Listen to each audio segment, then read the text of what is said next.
On the third Friday in March every single year, SCHD does what's called a reconstitution. And if we think about an ETF as a basket of stocks, then a reconstitution is basically just changing what's in the basket. They're taking some things out, they're putting some new things in, and they do this to make sure that the basket of stocks still aligns with the main objective of the ETF, which in the case of SCHD is to track as closely as possible the total return of the Dow Jones US Dividend 100 Index. And this index is designed to measure the performance of high dividend yielding stocks in the United States with a record of consistently paying dividends, selected for fundamental strength relative to their peers based on financial ratios. That's quite a mouthful. Anyway, in this video, I'm going to share with you which companies they axed from the fund. We'll also go over all of the new additions that were lucky enough to be included on the roster of the holy grail of dividend ETFs. But before we get to that, in case you're new to the channel, my name is Ryan Williams, and here we strictly talk about dividend stocks and how you can invest in them to create passive income and reach financial freedom. So if you love dividend stocks and if you're on a mission to retire early, then hit that subscribe button. I'd love to stay in touch as we both continue to grow our portfolios and collect that cash flow. Now in total, guys, 24 companies were removed from SCHD, and really the only reason they'd have to remove a company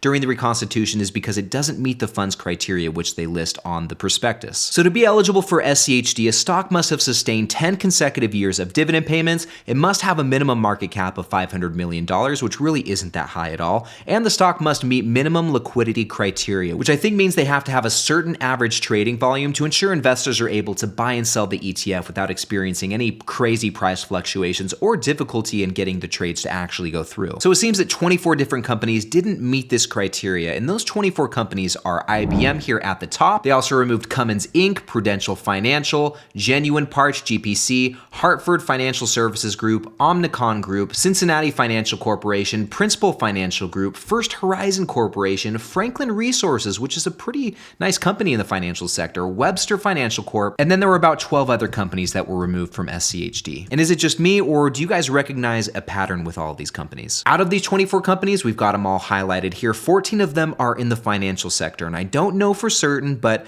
based on the banking crisis currently going on, my guess is that that had something to do with it. But anyway, let's move on and get into the companies that they added to SCHD, of which there are 25. The first one here is going to be AbbVie. I love to see that. AbbVie is a great company. We've got UPS in here, we've got Chevron, we've got Blackstone Inc., Ford, Coterra Energy, Darden Restaurants, which owns Olive Garden, Longhorn Steakhouse, Yard House, and Seasons 52. They added PKG, Packaging Corp of America, which is actually a pretty awesome company. I mean, look at those dividend stats, guys. A near 4% yield, a super high 5-year dividend growth rate, and a dozen years of dividend growth under their belt. And they also added RHI, Robert Half International, which is another really high growth dividend stock, and they actually have negative debt on their balance sheet, which is a huge plus. And then if we keep going down this list, there's going to be some other recognizable names like Williams-Sonoma, Advanced Auto Parts, Wendy's, Cracker Barrel, and we've got a few more here as we keep scrolling to the bottom. And so now with all of this said, what does this mean for SCHD and for us investors moving forward? Well, honestly, I don't know. It's too soon to tell how this is going to affect the performance of SCHD moving forward, but my prediction is that really not a whole lot is going to change. I mean, if we take a look at the top 10 holdings of SCHD before and SCHD after, it's really pretty similar. In both instances, the top 10 holdings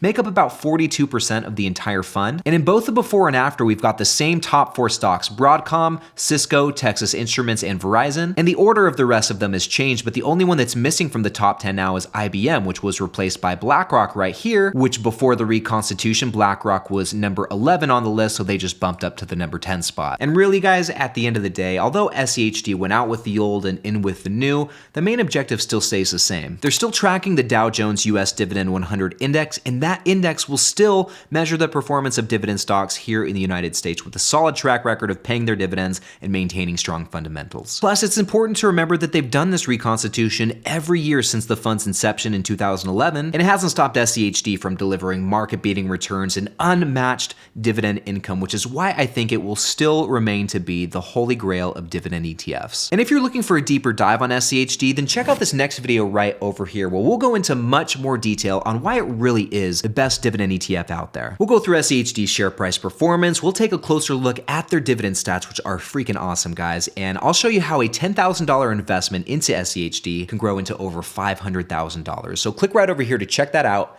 and I'll see you in the next one.